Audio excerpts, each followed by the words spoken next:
Everybody asking how we doing, say we good. Don't need no one to tell me how to live just like they would. It ain't their business, but they in it, I don't know why. Revolved around my life after I found another. Hello everyone, perkenalkan nama saya Komang Sintiani Prasyasari dari kelas 10 AP7. Di sini saya akan menjelaskan tentang jalur rempah pada masa praaksara beserta dampak-dampaknya. Jika kalian ingin tahu lebih lanjut, simak video ini. Jalur rempah pada masa praaksara. Yang pertama, bukti arkeologis. Kemampuan berlayar nenek moyang Indonesia sejak 4.500 sampai 5.000 tahun yang lalu ditunjukkan melalui gambar perahu layar dan manusia dengan senjata terselip di pinggang di situs Liang Kacamata atau Kalimantan Selatan. Dalam perkembangan selanjutnya, dayung sebagai penggerak perahu mulai digabungkan dengan penggunaan layar sehingga perahu bergerak lebih cepat. Ada pula lukisan perahu serta lukisan penari dan gendang logam di batu situs Here Sorot Entapa di Kisar Maluku.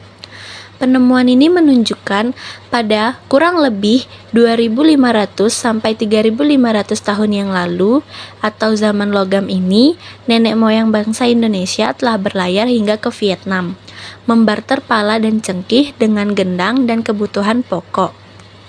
Di Galeri Mesir terdapat lukisan yang menggambarkan ekspedisi kapal besar yang diprakarsai Ratu Hatshepsut berkuasa 1503 sampai 1482 sebelum Masehi.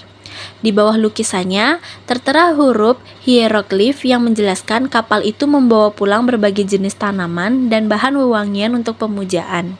Rempah-rempah tersebut diyakini dibawa oleh para pelaut-pelaut Nusantara. Lalu yang kedua, ada bukti tulis. Sejak abad ke-5 sebelum Masehi, perdagangan di antara bangsa Romawi, Persia, India, dan Tiongkok mulai berkembang, tetapi tidak reguler. Perdagangan dilakukan melalui jalur daratan di Asia Tengah. Sumber tertulis, India dari abad ke-3 sebelum Masehi berulang kali menyebut Jawa sebagai asal rempah-rempah. Dalam perkembangannya, terjadi kekacauan besar di Asia Tengah, pemasok utama emas India. India sempat mengimpor emas dari Romawi, tetapi hal itu tidak berlangsung lama karena segera dilarang oleh Kaisar Vespasianus 67-79 Masehi. Berdasarkan informasi dalam kitab-kitab sastra India, sumber emas yang baru tersebut ada di Nusantara. Dalam perjalanan waktu, India menyadari emas yang dimaksud dalam kitab-kitabnya itu adalah rempah.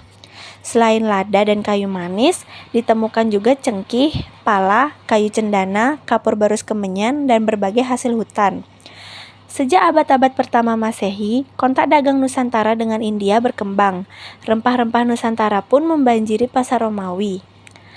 Rempah-rempah dikirim ke wilayah-wilayah Kekaisaran Romawi, baik oleh pelaut-pelaut India maupun secara langsung oleh pelaut-pelaut Nusantara.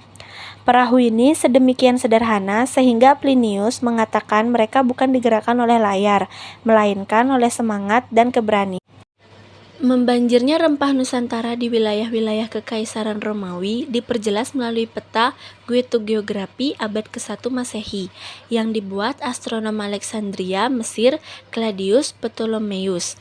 Kontak dagang dengan India semakin intens saat memasuki abad ke-5.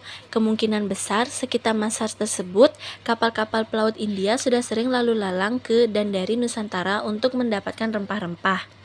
Hingga abad ke-1 Masehi, Tiongkok masih berfokus pada perdagangan melalui darat dengan Timur Tengah atau Asia Barat. Kontak dagang dengan Nusantara baru dimulai sejak abad ke-2 Masehi. Berita dari dinasti Han, abad ke-3 Masehi menyebutkan tentang kewajiban bagi para penjabat tinggi yang hendak menghadap kaisar untuk menghulum cengkih dan menghilangkan bau mulut.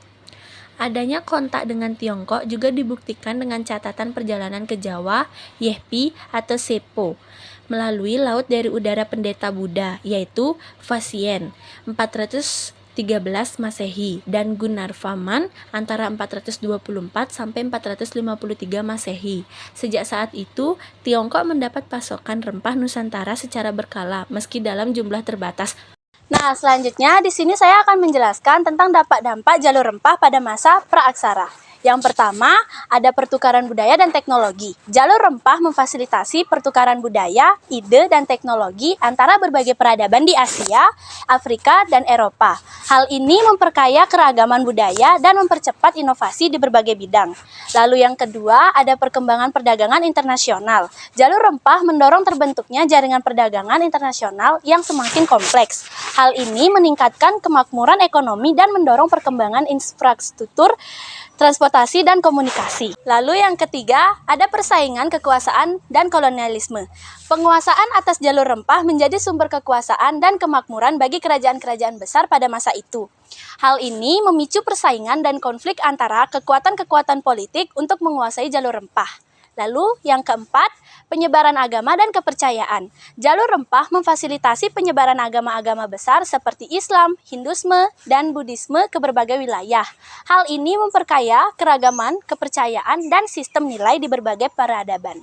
Dan yang terakhir, ada perkembangan ilmu pengetahuan dan teknologi. Kebutuhan akan navigasi, pemetaan, dan teknologi transportasi yang lebih baik untuk menunjang perdagangan rempah mendorong perkembangan ilmu pengetahuan dan teknologi pada masa itu.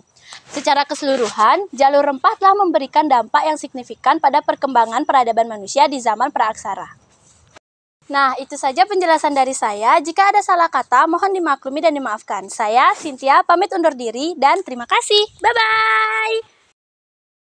Everybody asking how we doing, say we good. Don't need no one to tell me how to live just like